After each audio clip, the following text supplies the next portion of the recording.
podcast. Let's check it out.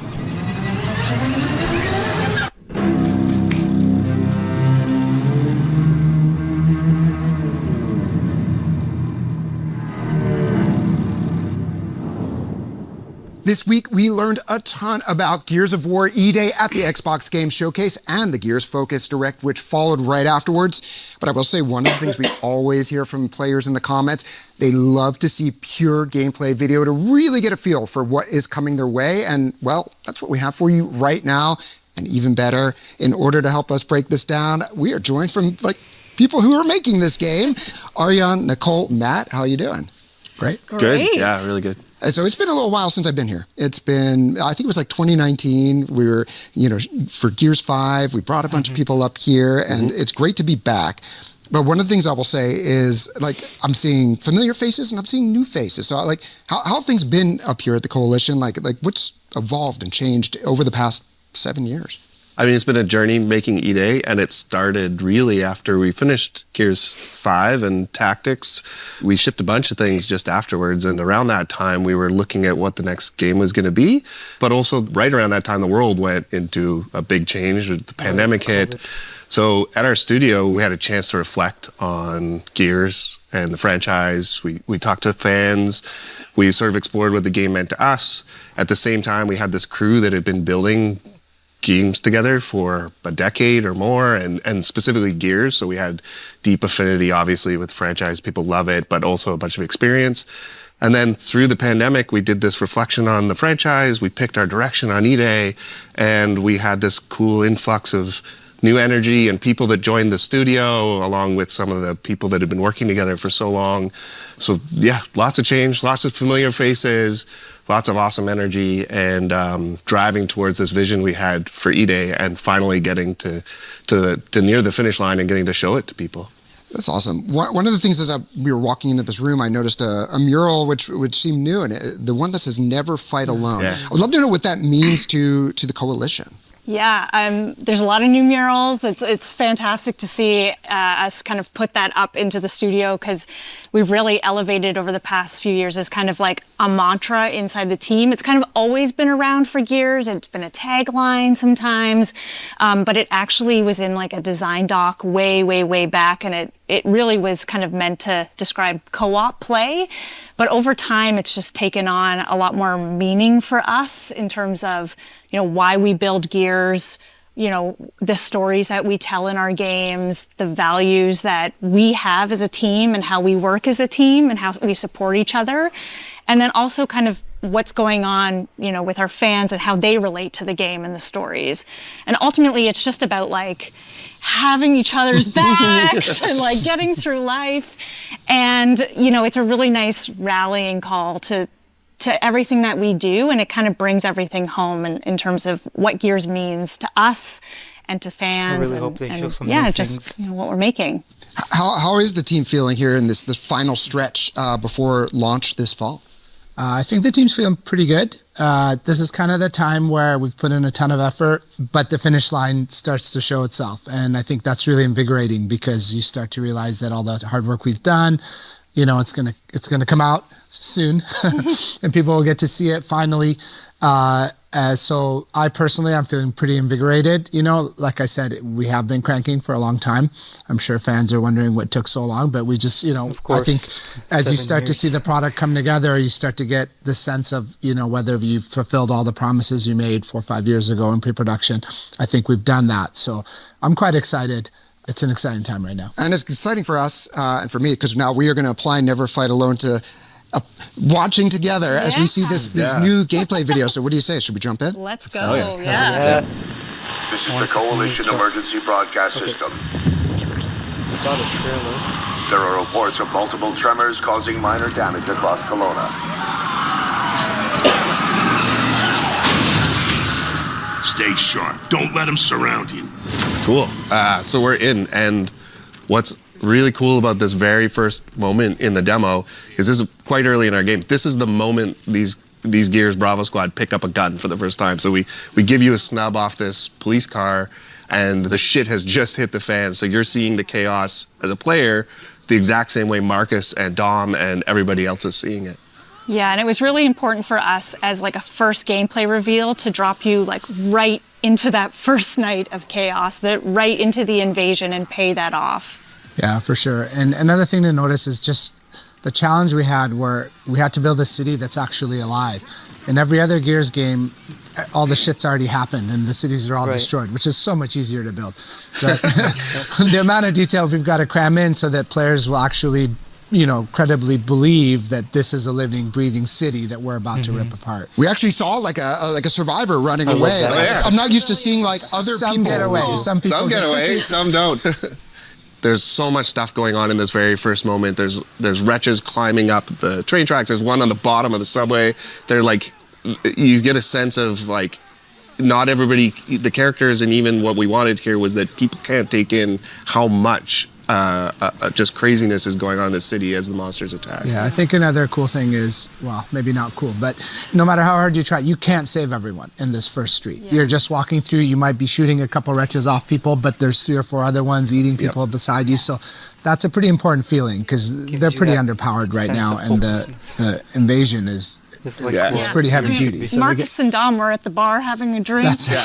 Yeah, you're seeing Marcus. You're seeing Marcus and Dom in their cash. I know. I'm like nice outfits. to say. By the way, I will say like the brown jacket. Right on point. I would not take a photo next to him. It wouldn't look so great. For me, you would look skinny next to him. That was a really fun exercise. Try to figure out what these people would wear. Like we all know them in their armor, but we don't know them as casuals. Right? They're still larger than life, but maybe like it's like a football player without their pads. Yeah, totally. Yeah, Gears are always ripped. They're always kind of bigger than everybody else. It's just part of it. But it was a really fun exercise to go like, what would Marcus wear to a bar? And like, there's some really cool details, right? Like his cog tags are under his nice tight V-neck. And also like, he never takes off his bandana, like little details like that. He's got a chain wallet. He felt like that would be appropriate for Marcus. Backing it up, you mentioned this is Bravo Squad. Who am I seeing here besides Marcus and Dom? Right. So we have Marcus and Dom, obviously, and 2 new characters. So Mags Carter, who's a veteran of the Pendulum Wars.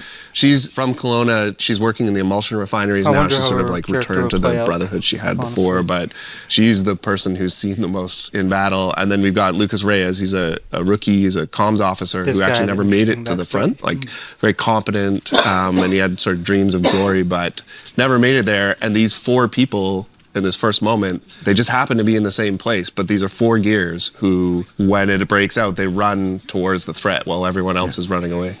So I see active reload is back, which thank you. It hasn't always been in the middle of the screen like that, has it? It's never been in the middle of the screen. Yeah, obviously this is a game built from scratch. Like it's a new game built to feel like Gears, but it is new. So there will be some things that feel very familiar, some things that are new, and some things that are just a little bit different and evolved. And one of them was active reload. It's such a staple of Gears games. It's like adds to the tension of reloading your weapon, how you manage your weapon, whether or not you're going to jam it, get extra damage. And don't really like honestly, it's so central to the experience that sometimes we find new players lose it in the top corner. And it's part of your aim experience. And it makes the most sense to put it where you're aiming, where you're firing.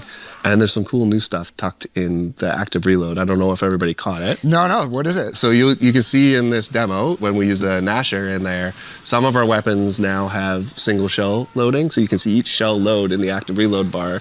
And actually you can interrupt your reload to fire a shell immediately and basically trade off having a smaller clip to get your shot out at a time of urgency if you need it. Yeah. That's useful. To Matt's point, the other thing that when you see in a demo, we take some things away from the screen that just so you get this kind of full screen experience. For cinematic purposes. Totally. Yeah. So obviously the Omen is back, in terms as you're of like taking health damage. Yep. You see your weapon up at the top. We've kept that for the demo. But just, we wanted to show the game full screen so you kind of get that cinematic immersive experience, but all those kind of signature things are obviously back. Okay, let's jump into this this next scene then. Okay. Let me see what I can do. I'm at the fire safe. I need backup. These cars remind me, like, I feel like there's pictures of my parents leaning against cars that look like these. So that's kind of on purpose. One of the things we thought about a lot at the beginning of this journey was, what the style of the city was going to be. And, we're kind of going back in a way to fill in a hole in the story of the lore of, of E-Day. So this sort of nostalgic vibe felt right. And to go with that, cars that felt like they're from the 70s. The city has a, New York in the 70s was sort of our inspiration. So it just felt right. Everything feels a little bit older and a little bit clunkier, which kind of aligns with the Gears vibe anyway. I mean, it is a different time period, so pulling elements of Earth nostalgia and Sera nostalgia together was a really great way to make us feel like we'd gone back in time to a world that frankly nobody's actually seen, right? Like we've never shown pre-E-Day Sera before. And now we know the price of gas was much lower. That's right. And the other advantage is most of these cars from that era are really blocky, and that obviously helps with cover. Yeah, I will say actually one of the cool things that you just get a glimpse of in here and maybe a bit more in our Dev Direct is building E-Day in a city. We chose to put it in one city. Ultimate Gears playground. Like in a game that's all about cover, you get just this huge range of options. Cars, buildings, planters. Destruction, planters, trains, all sorts of things that make sense. And then we rip the ground up and we make all these organic shapes. So you can actually see in that sequence there where the corpser comes out of the ground, one of our new cover types, we have low ground cover. So you can see Marcus slam in all the way down to the ground and take this like low stance and crawl along it. So we have some cover that's a little more hectic, a little more dangerous. And of course you'll see in other footage that's a nice addition. a lot more like versatility in how we move, a lot more fluidness, mantles, vaults, all sorts of things. So we were able to open the range of cover types, create more organic spaces that you can move and flow through without losing that fundamental part of Gears, which is cover is life. Like that's how you live. Yeah, it's just not all waist high cover. Exactly. Yeah, exactly. Right. Yeah. I think the other thing that this shows, and I'll throw it to Matt, is you get to see Slide. You get to see Marcus slide. Oh, right there? Yeah, so there's a couple moments in here. So we've added Slide to the game. The movement for E-Day is built from scratch. There's nothing that we ported from past Gears. First thing we did was try to make sure we hit what Gears feels like, right? How it feels to go into cover, keep the heaviness. But it was important to us that we added more fluidity. So there are some obvious changes. The sprint camera has moved out so that you get a little more visibility. You can run a little bit more. And tying to run, we added Slide to the game. And Slide lets you sort of tie in that fluidity to a bunch of cool opportunities. You can slide into cover, obviously. You can slide under some things, under trucks and through gaps and things. Or you can see sort of in this demo, we slid past a planter and then kind of popped ourselves into cover really fluidly. It's in addition to the core of Gears. We've got that core center of movement around cover and choice. And then we try to layer these new movement mechanics sort of around it to just give you more options and really an experience that just feels like Gears, but more modern, I guess, more dynamic. From the reaction, I'm assuming they had never seen a corpser before, because I think they're like, what the fuck is that? I think that's the first one in the game. Yeah, that's the first full view. Yeah. I mean, you see the arms of it kind of come out when the Skytrain goes down.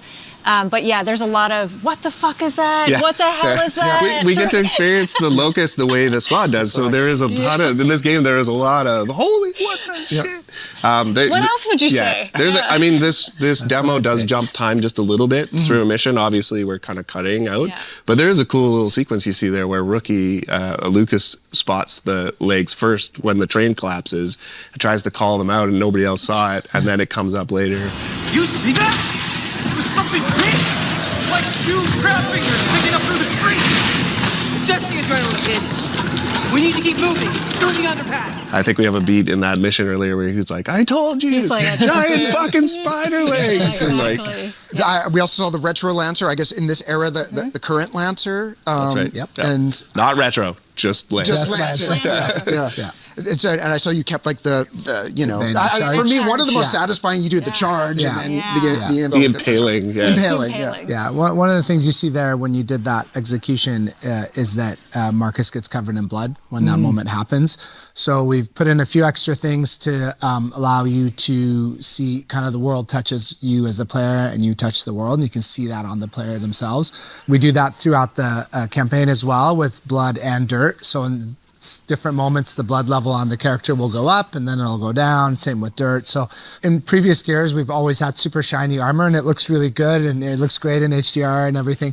But I think this is just another level of sort of believability that just kind of removes that barrier and people feel like they're more immersed in what's going on around them. Feels super satisfying when you're doing Nasher shots and you're just getting like covered head to toe in blood. Yeah. It's always been a game that people have used the term visceral and now you have visceral. Yeah, it's the next level of that. They understand, man. Is this one of those things I know the Coalition is known as being like perhaps like the best Unreal Engine, like the best chops in UE out there.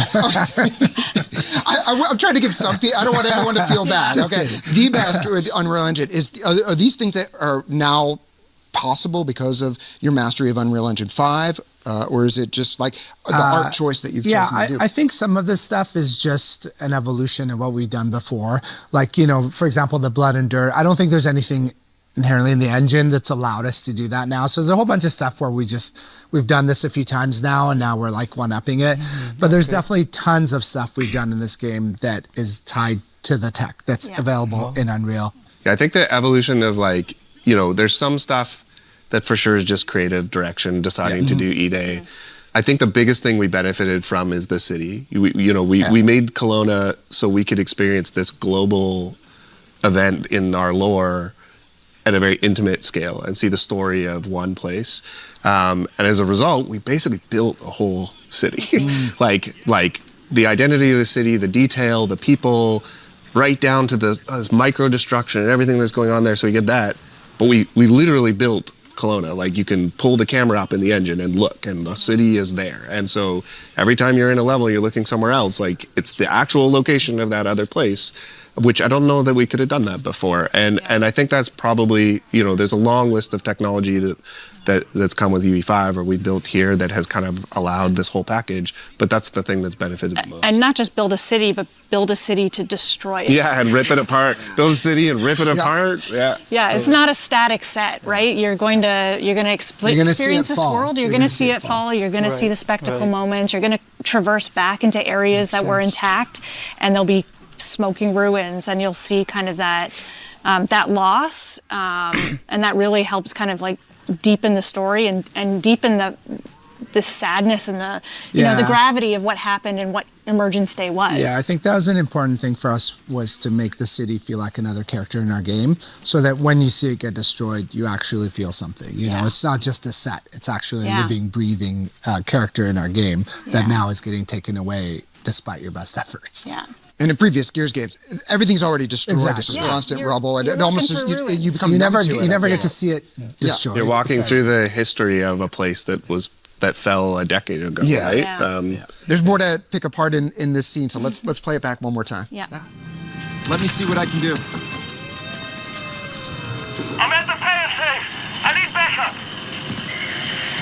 These things are all over me. More tremors. Any gears out there? Anyone that can... This is a cool moment, actually, because you see the police department there. It's part of this idea of the first night. They're just looking for help wherever they can.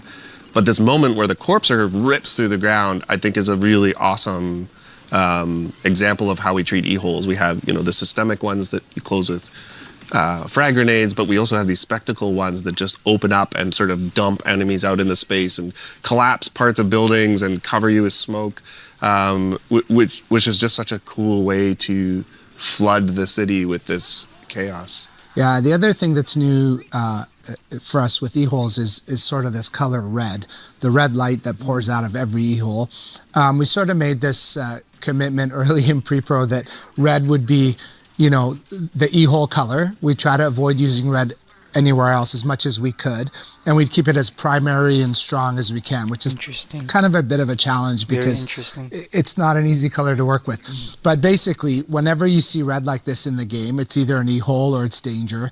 And I think after a while, that just subconsciously taps into the players, and when they see it, they're just going to know there's danger ahead. Of course, red is already associated with, something bad or, stop, you can't go, or danger. So it just kind of worked together, and it floods the space with red light, which is really cool. You get a real big change, and you can't really do that kind of stuff if you don't have, the power in the engine to let you do it.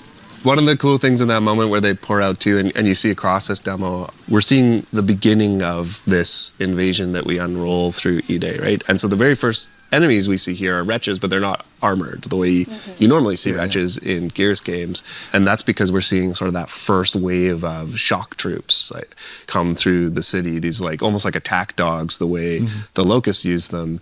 So one of the cool opportunities we had creatively was we get to go back to the Locust, but reintroduce them to Gears fans. Like, what would it be like to see a wretch without armor come out and be used as this sort of massive monster invasion force? But we're introducing these enemies to the characters in the game, so they're reacting. And anybody who's coming to a Gears game for the first time is getting to experience the Locust the way Marcus and Dom experienced it, right? Like seeing a wretch for the first time, seeing a drone for the first time, seeing them pick up a gun for the first time. Like, that stuff's all in the first night of E-Day, which is really cool. Yeah, they kind of go from are these animals to are these monsters to they're using guns. They smart. say die groundwalkers. They shoot you. They fucking talk, Marcus. There's a line Dom has in there. Here, so it's really cool to do that progression. Yeah, one cool little tidbit about those wretches is they look like a skinnier, malnourished version of a real wretch. And the thinking was we wanted the beginning to feel a little bit like a zombie movie. There's just armies of them coming.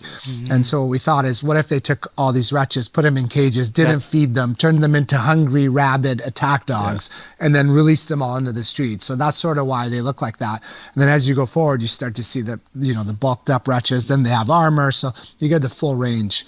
I never was scared of wretches before. I was like, this is where they'll rip your head off. Yeah. If you they do. If you DB and a wretch jumps on you, it'll rip your head off. So. Okay. They got claws and teeth. Lots of them. I think there's a line in here. You hear someone yell, "They're fucking eating people." They're which eating they people. Also do. Yes. There's one up close and personal right here. Yeah, so we, as I mentioned, this demo kind of jumps through a level, but we're sort of tracking this storyline where they meet the other gear that's out in this part of town for the first time. So what's cool when we get to the grocery store here is obviously we find Mako, who's one of our new characters, and he's got a Vulcan, like a classic Gears weapon, but he's all alone out here. He's been holding this place. He runs out of ammo. Which is a thing that happens with him several times. And we get to see sort of this moment, the first moment in the story of Bravo finding the other Gears in the city, reconnecting and sort of becoming a squad that's part of a larger force. Yeah, it's really cool. Little by little, you start seeing there's other soldiers out there. There's a little bit of a, command coming together to try to fight back as much as they can. And that's really fun to see that evolution throughout the campaign. This is a really big arena here. I feel like they're coming in from we have much bigger arenas than this. Oh, okay. Because this almost feels like a horde map to me, where they're coming in from all different directions, and you can't just hunker down in one place and survive. I mean, E-holes are iconic for a reason, right? They're cool, they've got a cool idea, but functionally, they're just a great spawn closet. As a video game mechanic, it means your enemy can pop up anywhere. We can change the front lines. They've obviously got strategy in with them. You can see one of the squad mates chucks a grenade in and closes it in this one.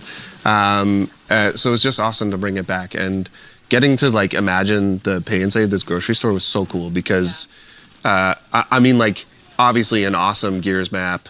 Obviously, we got to flex our destruction, our lighting, our reflection systems, and it's also pulled straight out of a Gears book, out of lore. So this moment that we build up to in here about this grocery store and a bayonet snapping and the reveal of Ty is us sort of we had to tweak a few things to make E-Day work, but wherever we needed to tweak the lore a little bit, we tried to really respect what's out there. And so even his dialogue is straight from the scene in the book where this actually happens. Kind of call it like a lift and shift a Yeah. little bit. Like, you know, it was really important for us not to make any unnecessary retcons and, you know, keep true to kind of what was out there in the extended media. And we needed to introduce the Lancer into this game. We couldn't have a Gears game without the Chainsaw Lancer. Yeah. This moment actually takes place like a year later in the books, but it's such a fantastic scene with a character we all love, Ty, and to be able to bring him into E-Day and bring him into this moment. Like, And What an intro, right? and introducing Covered in him. blood. in this way, like the Yeah. most quintessential Gears way ever. Yeah. I think it just all came together perfectly, and hopefully those, you know, hardcore fans forgive us a little bit for taking that, but we really wanted to be able to show this on screen as well. Also, I think people are going to be stoked to see a chainsaw because Yes. as soon as they see this, they're going to go, "Oh, hold on a second, something's happening." You know, this is leading up to Yeah, something. and it is, you know, it's the invention of the Chainsaw Lancer did come from a hardware store chainsaw, and it's so fantastic to kind of see like that origin story play out so crisply and amazing. Viscerally. Viscerally. That's another great example of Ty getting covered in blood after that execution. Yeah. Yeah, and you get Marcus on his back foot, and you know, there's a bunch of great things in that scene. Yeah, so one thing that's kind of cool, that's a really small detail in here, is just we're coming out of the Pendulum Wars into peace for the first time. Yeah. We don't get to spend a ton of time in Kelowna before that happens, but what you get to see all over Kelowna is the echoes of that. So in our signage, you're seeing, you know, victory celebrations, you're seeing Peacetime discounts in the grocery store. Or You're literally veteran seeing, centers for veteran support. centers, Yeah. recruiting centers. Newspapers. So, you know, we weren't able, you know, we got to pick up a gun and shoot in this game. So we're not spending hours walking around the city in peacetime, but you get to see the echoes of what could have been, the hope and everything that's lost. I love even in those this grocery TVs, store. by the way. I think we might have had one when I was little. Wood that's right. paneling, Big CRT the lights with Part of that Yeah. retro vibe. All the technology in Gears has always been sort of Vietnam era tech, we say, or retro tech. You know, there's no LCD panels, they're all CRTs, and you see the cash registers are all old school. So I think all that, there's vending machines, everything just has that sort of retro vibe, and that kind of really comes together to create a style that has a through line throughout the whole game. So one of the things that we get to show in here too is an unarmed drone. like the So 70s. similar to, you know, the Wretches, we 70s wanted tech. to introduce drones even in a new way. And we have skipped ahead a little bit in here, but you see like actually in the game before they ever see a drone pick up a gun, they just see a drone try to rip you apart with its bare hands. We wanted to really emphasize that, yeah, they can use weapons, but they're just terrifying monsters that want to rip the limbs off of people. And these unarmed drones, they show up, they do their little scream, and then they come right at you. So they're not taking cover, they don't have guns, they're just rushing. charging right at you. Yeah, they're rushing at you. So that was not like a canned moment. That's like an emergent thing. Oh, yeah. Like if the player was a little bit faster on the Nasher, like you could have ducked and tackled. and Somebody fumbled his reload on purpose. I might have fumbled the reload maybe on purpose for demo reasons. I know how to reload everybody. That would never happen. Everybody on the internet who Get is good, saying get get good, it's a demo. There's things we have to do. But yeah, honestly, that moment is the moment that those are designed for. If you're not watching your flank, and your buddy's not watching your flank, it's a co-op game. You know, if one of those guys spawns, they'll take you straight to the ground. But every drone has this kind of in them. If you're DBNO'd, one will jump on top of you and try to rip you apart. We have some drones who, if they DBNO, they will or drop their weapon, they will go into that rage state and come for you. So it's sort of like an extension of DBNO as a mechanic, pulled in with the drones. You saw Dom come up and save Marcus there, so they can come pull you off. You can shoot the drone from afar. So everything we build is about trying to get that, obviously the vibes of Gears, Locust, brutality, but also always thinking about how our mechanics can make the gameplay in co-op, right? It's all about the squad. I mean, it's all about never fight alone. Like that statement goes all the way down to the smallest mechanic in the game about how a drone feels when it tackles you and takes you to the ground. One thing to look at here with the close-up of Marcus, we always have Really nice close-ups addition. in our game just to kind of flex where our character fidelity is. We would never have been able to do this kind of camera, with where we were before. So obviously that has a lot to do with the engine. Technology's moved a lot. Nanite, there's a bunch of things that have come together to allow us to get this close. We really revamped completely the way we capture our character performances, the way we model their likeness, all the pore detail, all that stuff. The groom, you're seeing groom in gameplay and cinematics for the first time. It's all based on little geometry cards, and that looks fine, but it can only take you a certain way.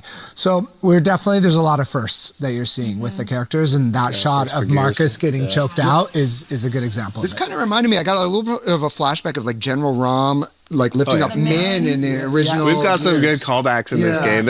I think people are going to find a lot of really cool, we all have our favorite moments from Gears, right? Like across all the games. And a lot of them are echoed in here. We're not trying to one-to-one them, but the E-Day is for us was a journey on talking about the vibes and moments in past Gears games. And like I said, we're going to build a new game from scratch. Nothing ported, all from scratch. But how much of that, the way it plays, the nostalgia, the way it feels, the story beats, the characters, the vibes, the music, the look, everything. So I think people will find, like you said, there's a callback to that moment with Rom. They're all over the place in this game. It's like a homecoming. Yeah. It's like getting back to the roots of what makes Gears so special. And you kind of find it across the entire game. So obviously, I've said a couple times I kind of rebuilt everything from scratch. There's just more fluidity, more mantling, all that stuff. But one of the biggest additions we made to the game is the idea, we added a jump button to Gears, which in the past has been really tough to figure out, but we worked hard on it and we found a way to just blend it into our movement, keep the heaviness. It's not a platforming game. We're not going to give you giant levels where you have to jump, climb, but you can see even just in this little moment in the grocery store, it opens up flanking routes, right? You can now jump up, get on top of trucks. I get on top of the freezer here, pop over to another place, drop behind somebody, still risk reward, right? You can't see always where you're going. You might drop into a place and get surrounded. Your buddy's got to get over there and pick you up. I think in the dev direct, you see little clips of some of the larger arenas and they have a couple stories of verticality. They have multiple routes. And across the game, we were just able to sort of expand and tweak how you see the battlefield. What button is the jump button? Well, what's your control setting? Yeah, I mean, every Gears game has added and subtracted mechanics because there is a limited number of buttons on the controller. There are trade-offs for sure. There are things that were in the original games that you won't find here because we did build it from scratch and we decided where we wanted to put buttons and certain mechanics.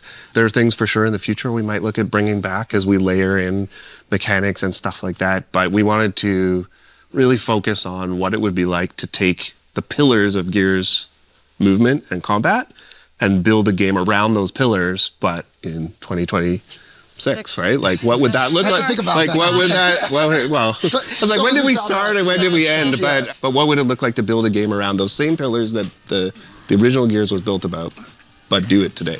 Yeah.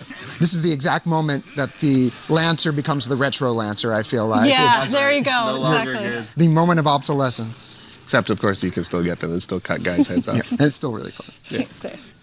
By the way, there's another tiny little thing tucked in here, which is Marcus has a couple of iconic scars in the other games. The lip scar. One of them he gets in prison, so you're not going to see in this game, but one of them he gets on his lip right there. Yeah. So all the Marcuses in the future, this was it. This is when he got it. Drone's I'm gonna give you a little nick. There's one origin story left to tell. The origin of the do-rag. We'll leave that for.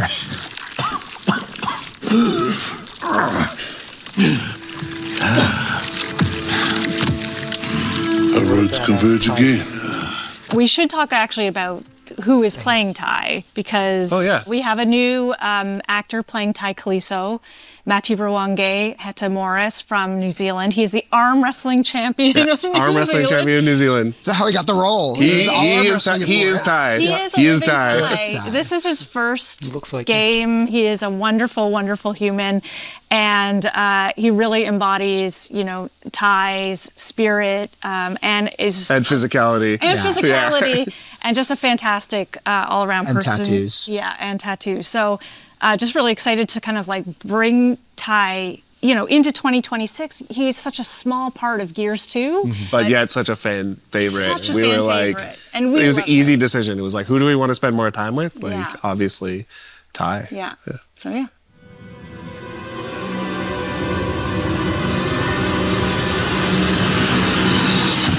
Yeah, so we left a little treat at the end, obviously, just some smash cuts of things from across the campaign, which is, of course, just part of the game, but there's all sorts of stuff tucked in these shots. So much there. There's so much there. There's like snippets of the, New enemies. even though it's all in one city, we get a huge range of environments, time of day, we go to the outskirts, you're seeing new enemies, like the bile frog in there. I was wondering, and some other stuff. I feel like, it was spitting emulsion?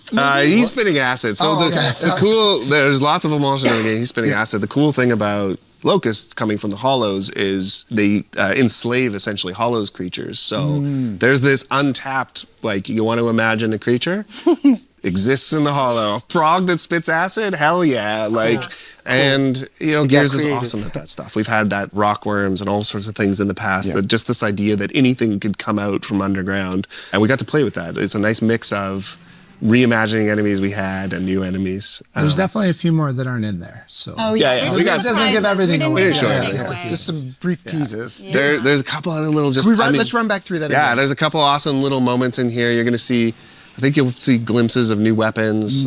We have a Locust shotgun that fires raw emulsion and like literally melts the skin off of people. Now, you see a boomer execution in there, so if you get him to low health, you can actually like take him down to the ground and cut his head off. Has the boomer always been that big? He's real beefy. I mean, he was in our minds. Yeah. Okay. So now he is that big in real life. I think that's part of taking what we and fans remember and love from the old games, and then adding a bit more to it. So I think the boomer's 8 or 9 feet tall. 9 feet. He's like over 9 feet He tall. can't go through doorways, so he has to bust his way in, and he just looks awesome in this way. That's why he's got to come down to me if you're going to take his head off. Yeah, and all these guys we were able to, like, because we rebuilt it from scratch, we just, we didn't want you to just fight an enemy the way you had in the past. So you get too close to a boomer, he'll knock you and throw you back across the playing field. Of course, he's also going to yell boom and shoot. And actually, you'll see he's got this is the proto boom shot. He's this big, heavy boom shot. It's different from the ones we've had in other games. But we were able to add little gameplay mechanics that essentially took what was cool about that Locust unit and created a more enhanced version of it that impacts how you play the game. Yeah, like you see the reavers. They're not just flying by you, Yeah, they're not just turning in the middle of the ground. They'll fly and stick to a wall and crawl along it. Yeah. Or they drop fly off and guys. drop off guys. Yeah, they drop drop off guys. Yeah. So I mean, again, it takes the imagining of Emergence Day and what you have in your imagination, and it brings it to life. Yeah. Yeah. Ari and Nicole, Matt, thank you so much for that tour of Kelowna while it still remains. Just a little bit of that. I just want to talk a little bit before I let you go. Like, it's the 20th anniversary of Gears. I still remember in 2006, before I ever worked in the industry, playing with my buddy John Adams. We're playing E-Day together. I will find you. We will play this game together. But I'm just curious, like, what does that anniversary mean to you? And how has Gears remained so, like, resonant for people, like, after 2 decades? Yeah, it's a big deal to us. Like, it means a lot to work on a franchise that's been around for so long. And I think it's exactly that. It's the memories you make with people. It's the experiences, whether you're playing the game in co-op and, the game presenting you these really fun moments that stick in your mind, perhaps like the first time you saw the Berserker or, playing co-op together, playing Versus or playing Horde. Ultimately, a lot of it comes down to the memories you've made, as well as I think just a lot of the elements of Gears that are just so enduring. The characters, their stories, Marcus and Dom, what they've gone through, the elements like the chainsaw lancer, the over-the-top thing. Yeah. So I think there's a lot in Gears that just, creates this enduring longevity that will be around for a long time. And it's really just, I think, an honor for us to be able to kind of steward that into the future. Yeah, I think for sure it is an honor, but I think there's also kind of a little more personal side. Like a lot of the people that have been doing this for a long time that work in this building remember when Gears 1 came out. I remember when I was young in my career looking at the things they were doing at Epic, the art pipelines and the workflows. It was really industry leading. It blew our minds. And we had to kind of like buy the books and look through the making ofs and stuff like that because information wasn't quite as readily available. And so to be able to sort of work on a game and add to that legacy and add to that franchise personally is a real honor and kind of a full circle moment.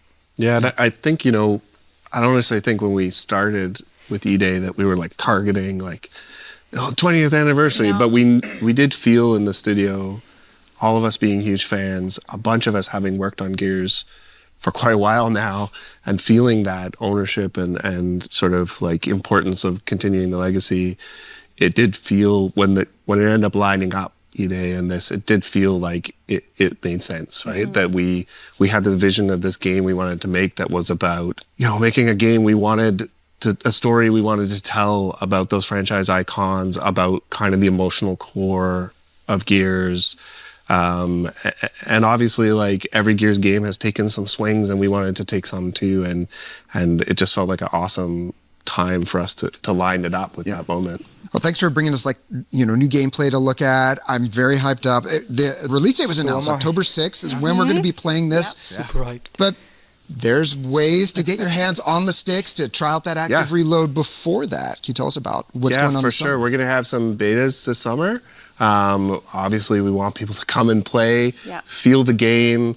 Betas are a great way for us to test the game. That's what they're for, but it's a great introduction to the way the game plays, seeing bits of Kelowna, and just a way to jump in and get back into Gears with your friends. Make some more memories. What's the best way to follow the Coalition and Gears between now and then to find out the latest when those things go live? Gears of War on almost every platform. Yeah, we're going to have more stuff to talk about between now and launch, so we're excited to show things, and this is just the beginning. We cannot wait.